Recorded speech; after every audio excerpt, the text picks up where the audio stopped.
איי איי איי. לפני יומיים צילמנו פה את פגישת השיבולים ברוח. האמנו שמדבר פה. הנה נגד עינינו. האגם מרחבעם.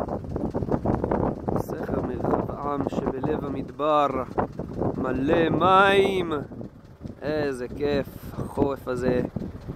הגיע גם אלינו, גם לכאן, לאנשי מרחבעם,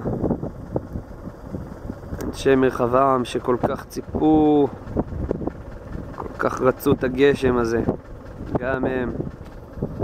אז הנה הוא הגיע, והנה הסכר התמלא, והאגם מלא מים.